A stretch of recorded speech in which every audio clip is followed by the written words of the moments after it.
Ricardo Valdés, ex viceministro del Interior, especialista en trata. Y si me preguntan, una de las personas que más entiende y comprende sobre temas de seguridad en el país, está con nosotros el día de hoy. Ricardo, bienvenido. Muchas gracias, un gusto. El primer ministro Galarreta, en su presentación ante la Cámara de Diputados, donde presentó estos 5 ejes que iban a marcar el inicio del gobierno, insiste en contar con el apoyo de las Fuerzas Armadas para diferentes cosas, ¿no? Entre ellas, el control de las cárceles. ¿Eso es bueno, malo, ayuda, no ayuda? A ver, tenemos varios ejemplos de participación de las Fuerzas Armadas, algunos exitosos y otros no tanto, ¿bien? Ajá. Entonces, ¿dónde yo veo a las Fuerzas Armadas cuando no están en un conflicto externo, cosa que no está ocurriendo acá, que es lo que la Constitución les establece? Yo creo que en los fenómenos que se han producido, los diversos fenómenos naturales que se han producido y que han generado problemas, las Fuerzas Armadas han sido realmente un pilar importante para ayudar con sus batallones de ingeniería, con los soldados trabajando. En esos aspectos me parece que la concentración de las Fuerzas Armadas ha sido, y la colaboración ha sido realmente muy buena. En lo que se refiere a la lucha contra la criminalidad en los estados de emergencia, su rol ha sido bastante, yo diría, secundario, puesto que ha sido la policía quien tenía a su cargo digamos, esos episodios, esos estados excepcionales, entre comillas, excepcionales, salvo Patás, donde son los que conducen ahí el tema, ¿no? Y luego, a mi modo de ver, el gran ejemplo digamos, de una derrota, a mi modo de ver, de las Fuerzas Armadas en lo que se refiere a temas de seguridad, está en el ámbito de la lucha contra el terrorismo y la lucha contra el narcotráfico. Me refiero al BRAEM. En el BRAEM están las Fuerzas Armadas hace 20 años. Tienen 10.000 efectivos en el BRAEM. Y se supone que estos 10.000 efectivos deben combatir a 350 remanentes de Sendero. Y en el BRAEM se sigue cultivando el 70% de la cocaína del país, que migra al exterior. El 47% de las tierras están dedicadas al cultivo de coca. Entonces, siendo el comando político, militar, y como lo político a su vez ve también la parte social, en 20 años, el no haber podido acabar con esas dos lacras, a mí me parece una derrota. A diferencia de la policía, que a ellos se les encargó la zona del Guayaga y la zona de Ucayali, en fin, no toda la zona del Valle del Guayaga, el Monzón, el Valle del Monzón, que era un lugar de producción de cocaína, allí estaba también los otros remanentes de Sendero, conducidos por Artemio, y las fuerzas de la policía dieron cuenta de ello. O sea, realmente los capturaron, participó un poco las Fuerzas Armadas como apoyo, pero fue la policía que se cargó de ese tema, y a su vez erradicaron los cocales. Ahora tenemos café, tenemos cacao en toda esa zona, a diferencia de Brahim. Si yo tengo que juzgarlos por los hechos y por las evidencias, vamos, yo diría que ahí la nota es desaprobatoria, ¿verdad? Ahora, el actual ministro de Interior es una persona de campo, una persona que tiene una hoja digamos, profesional bastante exitosa, ha estado en la guerra del CENE, ha participado también de varios operativos, fue un apoyo en el tema de Artemio, y en la captura de Feliciano, ha estado en el BRAEM, entonces creo que entiende lo que estoy diciendo, pero la situación es, al final del día, cómo estamos en estos momentos en el BRAEM. Y no hay cambios importantes. Entonces, ¿Qué se debería hacer ahí? bueno, ahí en realidad son los dos temas que tienen que manejarse. Uno es el tema de Sendero, de los remanentes de Sendero, el militarizado Partido Comunista del Perú, como se llaman ellos. Y ahí entiendo que, bueno, se están muriendo solos, pero hay recambios con los pioneritos, que por cierto, estos son pioneritos que surgen como consecuencia de condiciones de trata y de esclavitud, ¿no? De las ¿A qué comunidades le llaman nativas. los pioneritos? Los pioneritos son los hijos de los nativos que de los cuales se han apropiado los remanentes de Sendero, que me refiero a hace 25 años atrás, cuando estaban ahí, y que ahora son sus combatientes. Y estos niños fueron creciendo en la doctrina del pensamiento Gonzalo y del pensamiento Mao Zedong. y han sido adoctrinados como tal. Esas son las fuerzas de recambio de los remanentes de Sendero en el lugar. Hay varios episodios, cuando he estado en el ministerio, las veces que he estado, se hicieron operativos justamente para rescatar a estos pioneritos y a sus familias. Pero claro, o sea, se requería vamos, un ingreso mucho más profundo, ¿no? Y tenemos un documental en CHS que se llama Masas, que justamente narra la historia de 4 familias que atendimos nosotros en nuestro centro de atención legal y psicosocial. Los atendimos a ellos y después junto con la Cruz Roja pudimos reubicarlos. Y ellos nos narraron cómo es el modus operandi y cómo trabaja Sendero y cómo esclavizan, los tenían esclavizados. Vinieron con lo poco que tenían, ¿no? O sea, y vivían bajo condiciones de mucho estrés, por cierto, también.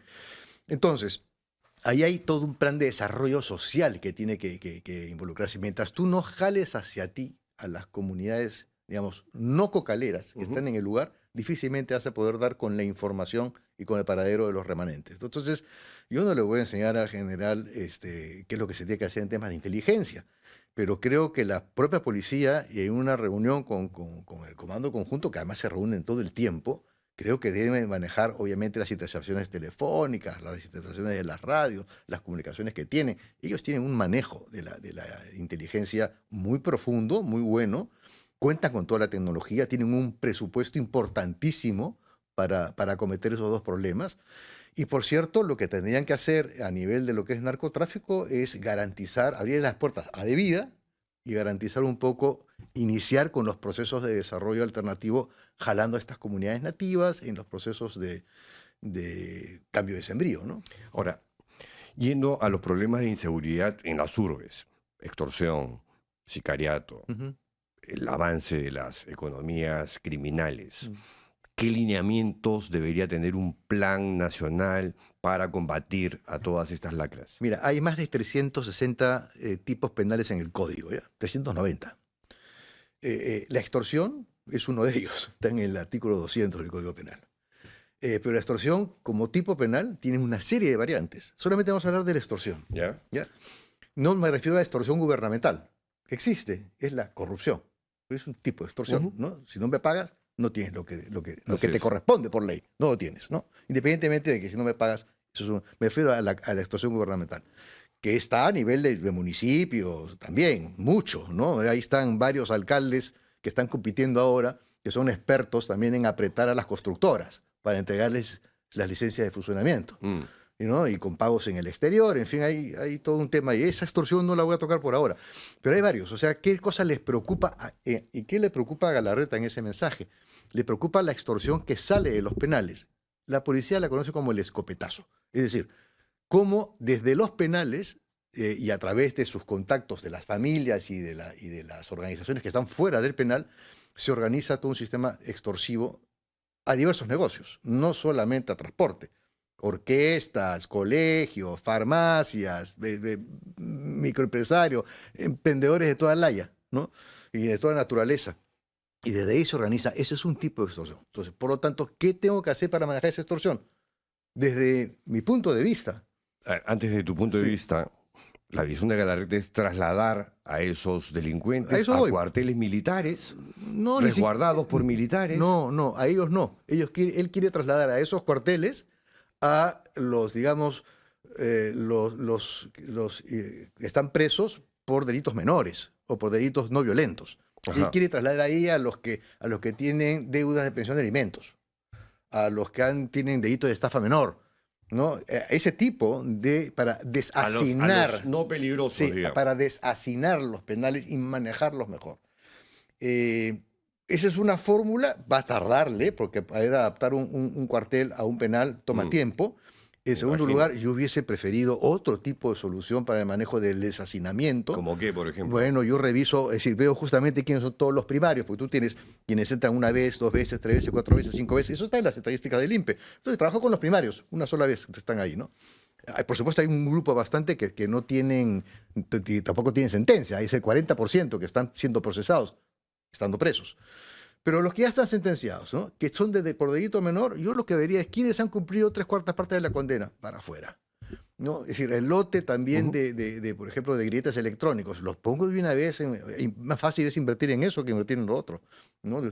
Los monitoreo con un sistema relativamente sencillo, es GPS. ¿Quiénes han, bueno, a los presos por alimento los saco y les pongo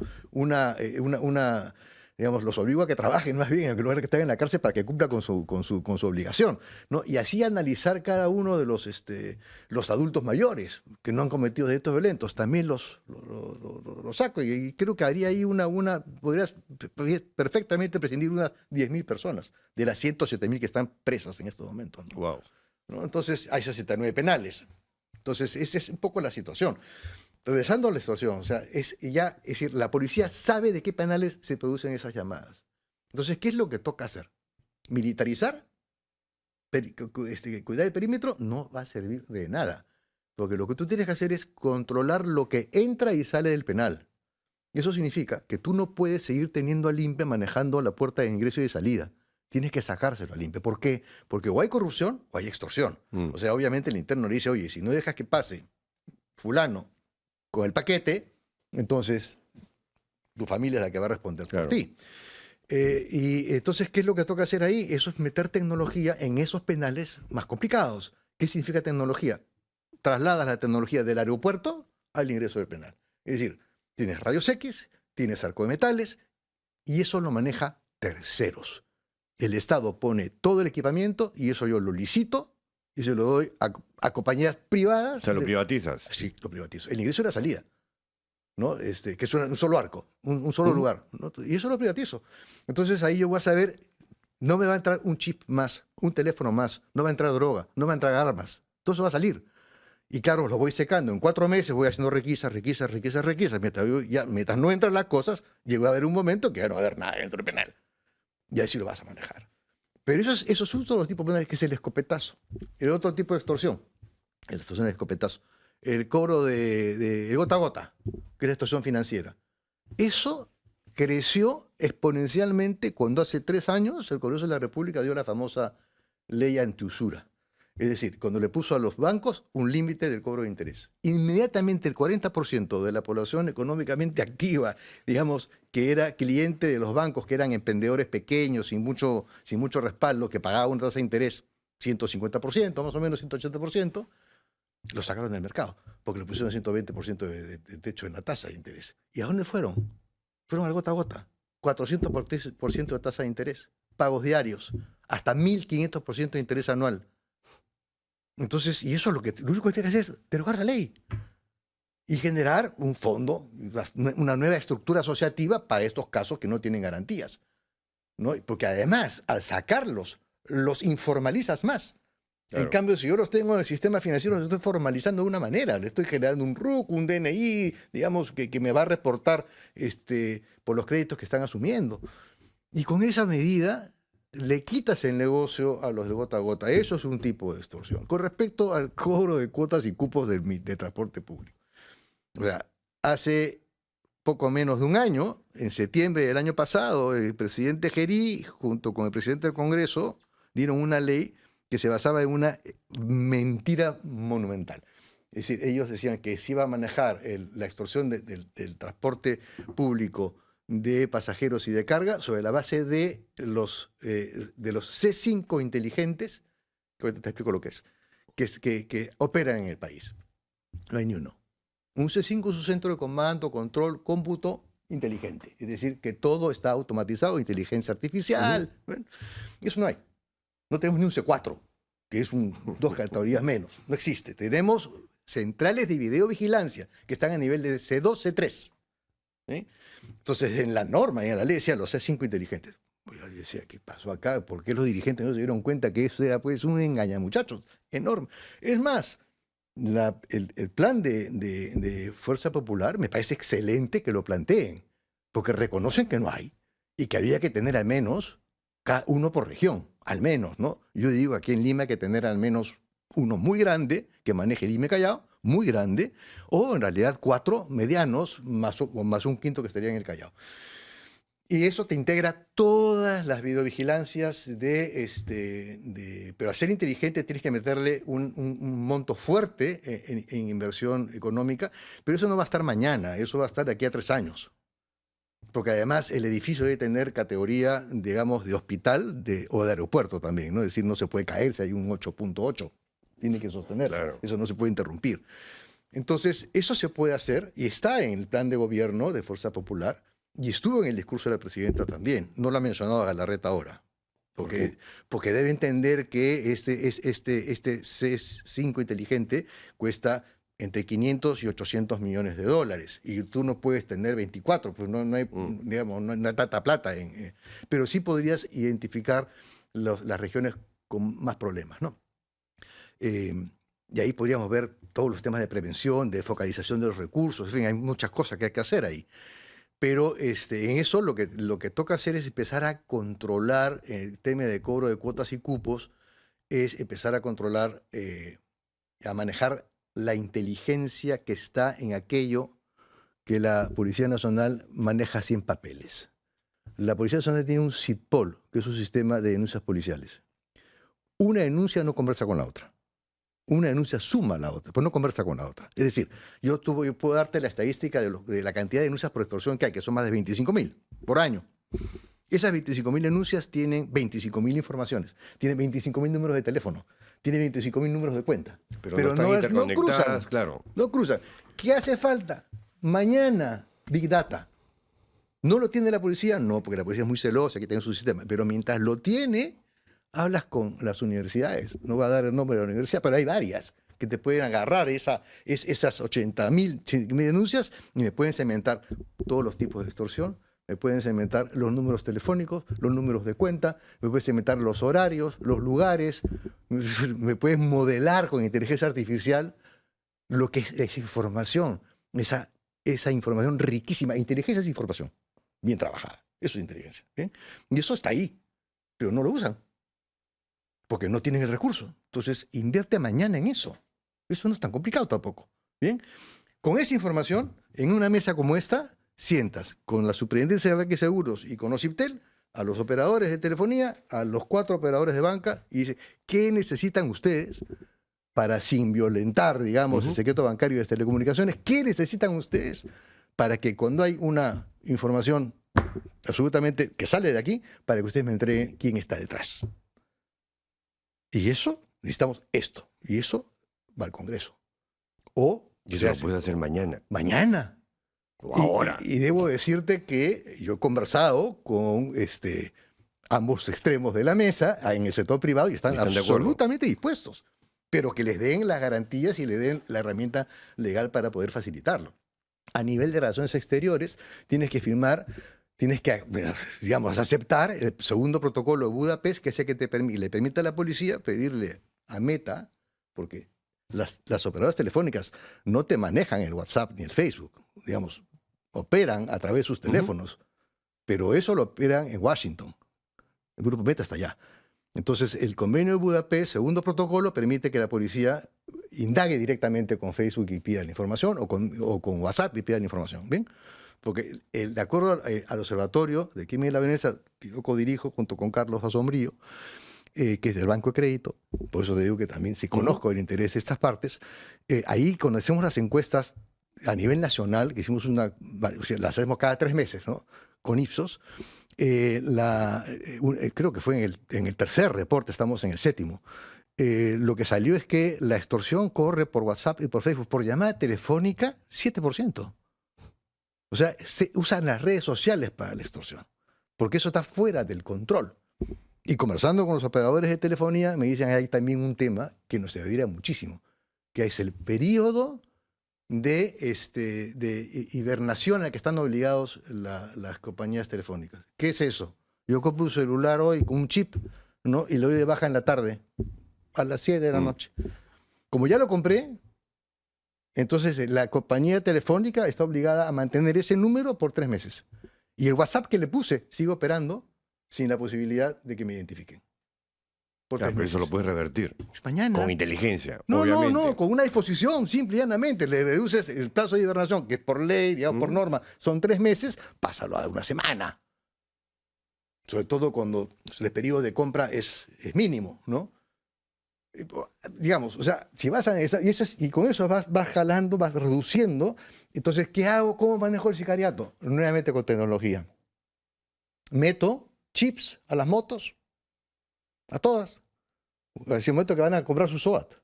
Ese SOAT viene con un chip Ajá. y un GPS. ¿Ya? ¿Bien? Entonces, y eso yo lo registro. Entonces voy a saber que esa moto, que tiene esa placa, tiene un chip que tiene esta información. ¿Quién es el dueño? No. Y eso puede ser controlado por la policía. Es un GPS, simplemente con un sistema que se arma. Eso es muy fácil de armar. En 2 meses está armado. Y yo voy a saber que esa moto que está por ahí pertenece a fulano de tal. ¿Cuál es la garantía de eso? Me dicen, no, que el control de los datos personales. Al revés, eso protege al usuario de esa moto, al propietario de esa moto, que es un ciudadano de bien, me va a ayudar a, si lo asaltan y le roban la moto, a que yo pueda encontrarla mucho más rápido. Pero también, en el otro lado, a esa moto que disparó contra un ómnibus en fecha tal, yo monitoreo en los distritos que sí tienen videovigilancia y que eso sí lo pueden ubicar, puedo saber que la moto X ya está registrada con este GPS que pasó en esa hora por ahí, sé dónde encontrarla. Ahora, todo eso que estás diciendo, que suena súper inteligente, relativamente Accesible. accesible y, digamos, y que se puede implementar, se puede implementar rápidamente. Digamos, todo toma su tiempo, ¿no? De acuerdo, pero de digamos, acuerdo, pero tienes que darle una dirección, un norte. Es un poco, no seguir repitiendo lo mismo, estado de emergencia, estado de emergencia. Estado de emergencia. Sí. Además que no llega a nada y los números de homicidios. Bueno, todas estas propuestas que te estoy contando, se las Sí. entregamos a todos los partidos políticos. Ya. ¿Y qué hicieron con esas? Entonces, algunas creo que han sido consideradas ya por Fuerza Popular. Que me parecería Bien, extraordinario. de eso digamos, se trata, ¿no? O sea, Sí. digamos que las ideas que puedan funcionar se pongan en práctica. Y que se haga desde el gobierno, a través del Ministerio del Interior. Yo sé que te Sí. tienes que No, ir. todavía tengo 10 minutos más, no te preocupes. Me están avisando que ya están armando lo que... Pero necesitas también de un jefe de la policía calificado, ¿no? El actual, como que no tanto. ¿Ah? Bueno. Pero ¿qué puedes hacer frente a eso? Mira, es interesante porque aquí hay en la historia de las normas relacionadas con las Fuerzas Armadas en el año 2011 o 2012, creo que fue 2011 o 12, se dieron 3 normas al hilo, 4, al hilo, con la numeración correlativa que hacían referencia a Comando Conjunto, Ejército, Aviación y Marina. Y ahí se determinaba la elección del comandante general de la Fuerza X, no se elige entre los 3 primeros más antiguos, ¿no? La policía no, la policía no tenía un comandante general. Esa fue una cosa que se le ocurrió a un director general de la policía en su momento. Tenían directores generales, porque la policía es una fuerza, digamos, cercana a la ciudadanía. No es una fuerza armada para luchar contra el enemigo externo. Sino la policía está para luchar contra la delincuencia, hacer prevención, ¿no? Y en prevención también hay otras medidas que se pueden tomar, que ya en otros momentos las podemos conversar, pero... entonces era un director general que estaba en la estructura del Ministerio del Interior y que tiene que tener un manejo más político también. El Ministerio del Interior es un ministerio político, no es un ministerio, digamos, persecutorio, no es la repre, ¿no? Es un ministerio político. Entonces, porque el diálogo que tiene que tener el Ministro del Interior debe ser fluido con los 1.800 alcaldes, porque cada alcalde es el propio jefe de su Comité Distrital de Seguridad Ciudadana. ¿Te das cuenta? Buen punto. Así es la estructura. Entonces tú tienes que tener ese diálogo con los representantes de cada nivel, distrito, provincia, región, ¿no? Y luego nacional es el CONASEC, donde está al principio el primer ministro. Entonces, desde ahí tú tienes que ir construyendo las relaciones, ¿no? Y como se cometieron algunos atropellos con los directores generales de la policía, también es verdad. Hasta que ya nombrados comandantes generales, creo que 2018, en el año 2021 se presentó la primera ley para, digamos, equiparar la forma de elegir al comandante general de la policía al de las Fuerzas Armadas. Y en el año 22 se sacó la ley definitiva, impulsada por el Congreso del momento, donde estaba Fuerza Popular, por cierto, también, que apoyó esa medida, donde se puso el candado definitivo. Tú tenías que elegir al comandante general de la Policía Nacional sobre los 3 tenientes generales más antiguos en el escalafón. Y sin a falta de un teniente general, venía el general más antiguo. Y así iba siguiendo toda la escalerita, el ¿Ya? escalafón. Eso está escrito en piedra. Es una ley.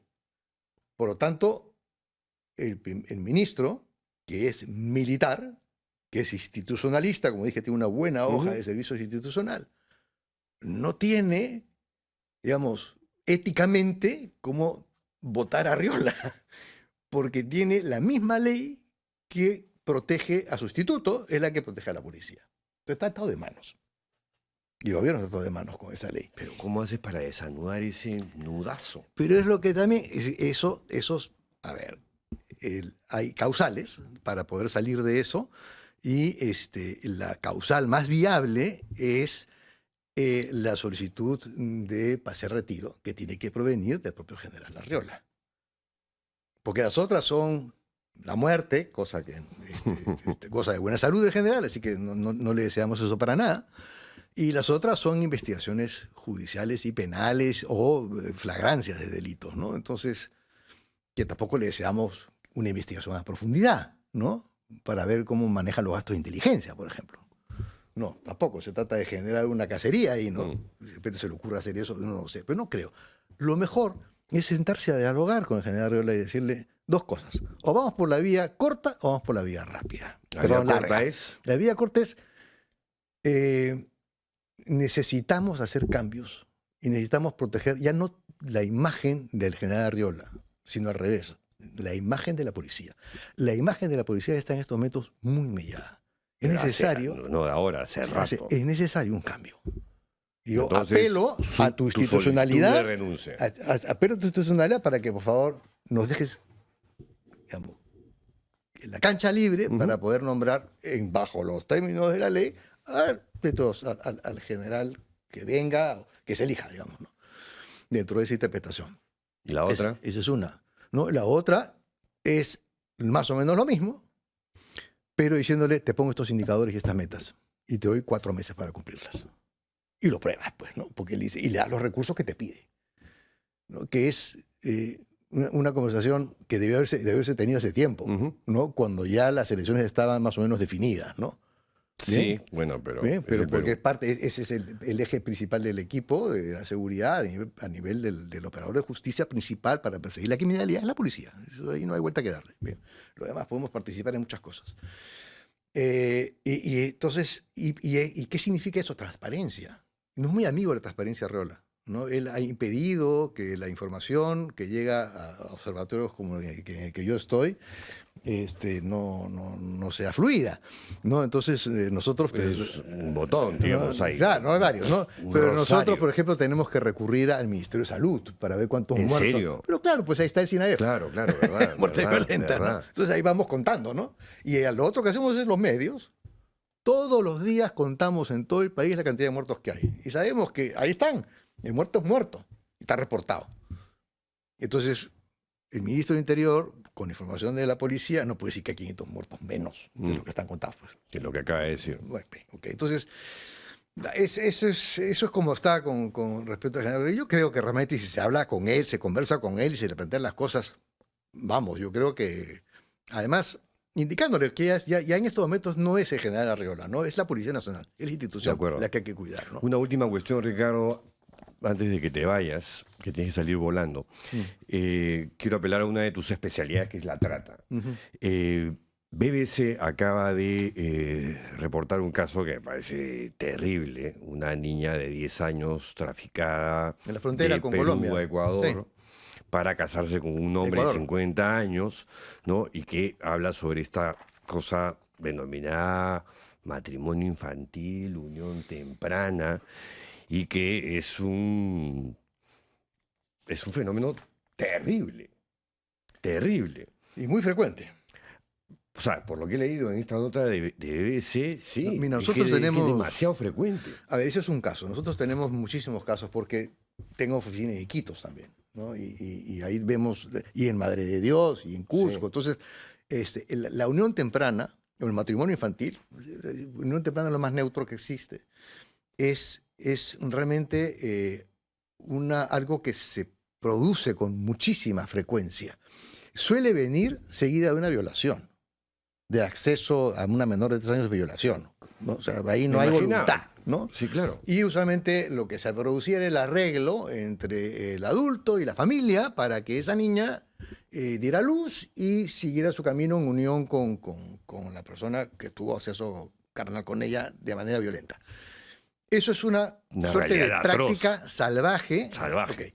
Pero también tienes, en ciertas comunidades, no en todas, la autoridad del APU, que es incuestionable. Y muchas veces el APU no es, pues, digamos, lo que éticamente, desde la ética digamos, occidental, es lo que corresponde, ¿no? Y ahí se toman unas decisiones que pueden ser tremendamente chocantes, y como la que justamente... Estamos porque hablando está de el APU ahí incorporado. tradiciones culturales perversas. ¿Cómo cambias eso?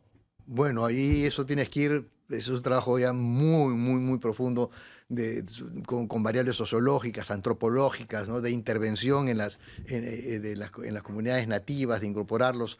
Pero eso es un tema de una tradición cuando hablamos de los apus. Pero lo que yo te estoy hablando, ahí no hay apus. Estoy hablando de las ciudades, estoy hablando del mundo moderno, estoy hablando del mundo actual occidental. Digamos, en Iquitos. Iquitos es una ciudad de más de medio millón de habitantes. Y ahí se sigue produciendo este tema. Qué fuerte. ¿No? Lo mismo en Cusco, lo mismo. Hay una investigación que hemos hecho sobre justamente nuevas tempranas, ¿no? Y lo que eso significa para el desarrollo de la mujer, ¿no? Y cómo la condenas al fracaso prácticamente a esa mujer. Porque, claro, en primer lugar interrumpe sus estudios. En segundo lugar, queda dependencia económica de este sujeto. En tercer lugar, viene uno tras otro embarazo. Y empiezas a alimentar hay desnutrición crónica en los integrantes de la familia, y es un tema muy, muy, muy, muy difícil. Tenemos harto para hablar sobre eso, pero hablando de trata hay otras noticias importantes, que es el que sale, porque aquí hay explotación sexual también y violación, cuando es menor de 14, es violación, es la trata laboral, que pasa agachada en este país. Y esto ha surgido nuevamente con el tema de los combatientes en el frente ruso que combaten contra Ucrania. ¿Sí? Cada vez estamos atendiendo más casos en la oficina. Vienen llegando muchos casos en la oficina sobre eso. Tenemos más de media docena en este momento. Aquí ¿Cómo se produce? O sea, ¿cómo terminan en Ucrania y terminan muertos? En Rusia, bueno, fuera. Oh, perdón, en Rusia. ¿No? Uno está capturado por los ucranianos. Hay algunos patrones, porque esto se produce en Colombia, también se está produciendo hoy día estuve en la mañana reunido con una representante de Free the Slaves, que es una organización norteamericana que ve estos temas con asiento en Naciones Unidas, y está haciendo eso. Lo mismo pasa en África, en algunos países de África, lo mismo pasa en algunos países de Asia, igual que en América Latina. Perú y Colombia son los que tenemos la mayor cantidad de gente comprometida. Redes sociales. Nuevamente, redes sociales, qué útiles que son son útiles para el bien y también son útiles para el mal. Se ponen ofertas interesantes de trabajo, que son falsas ofertas de empleo. Hemos encontrado para construcción de búnkers, para preparar maquinaria, para inclusive trabajo de orden, te prometen formarte como asistente de primeros auxilios, ¿no? Entonces, te dan diferentes actividades. Tenemos varias que hemos ya... Pero en todos los casos, el denominador común es la falsa oferta de empleo. El engaño a través de la captación de las fuerzas, de las redes sociales. Los casos, yo me he entrevistado con alguno de ellos, es así. Cuando quiso dar marcha atrás esta persona, no pudo. Porque entonces ahí ya la presión, dije, yo te he traído de donde estabas, te he sacado el pasaporte, te he comprado el pasaje. Entonces, si tú no quieres subirte al avión, o me pagas lo que yo he invertido en ti. Qué fuerte. O te atienes a las consecuencias. Entonces se sube porque, además, no seas tonto, vas a ganar $25,000 en un año, ¿no? Bueno. Y se está jugando la vida, literalmente. Bueno, tenemos cientos de peruanos en ese tema. Y eso es algo que el gobierno peruano no puede dejar pasar así nomás. Y eso es Hay responsabilidad de la Cancillería. La Cancillería trajo a 2 peruanos que lograron fugar y que lograron llegar al consulado peruano en Moscú. Y se los trajo. o sea, cumplió la Cancillería. Pero ahora la Cancillería tiene que articular todo un tema porque además, y el Ministerio Público y la policía, porque ya se saben los nombres de los que captaron a esta gente, ¿no? Porque esos nombres se repiten y eso los manejan los integrantes de las asociaciones que hay de los parientes de que están en una situación de trabajo forzoso, más o menos como los esclavos de la época romana, ¿no? Teniendo que luchar contra unas fuerzas de las cuales ellos no tienen por qué meterse en un conflicto que no les corresponde, ¿no? Ricardo, te agradezco enormemente por tu tiempo y por compartir toda esta información un poquito escalofriante. Bueno, ese es pero el mundo la en el que realidad. estamos, No, ¿no? no, sí, es la realidad. Pero hay soluciones, ¿ah? Sí, no, Hay soluciones. Está Sí. clarísimo. Hay Está soluciones. clarísimo. Las has dejado regadas aquí encima de la mesa. Sí. Te agradezco nuevamente. Con gusto. Fue Ricardo Valdés,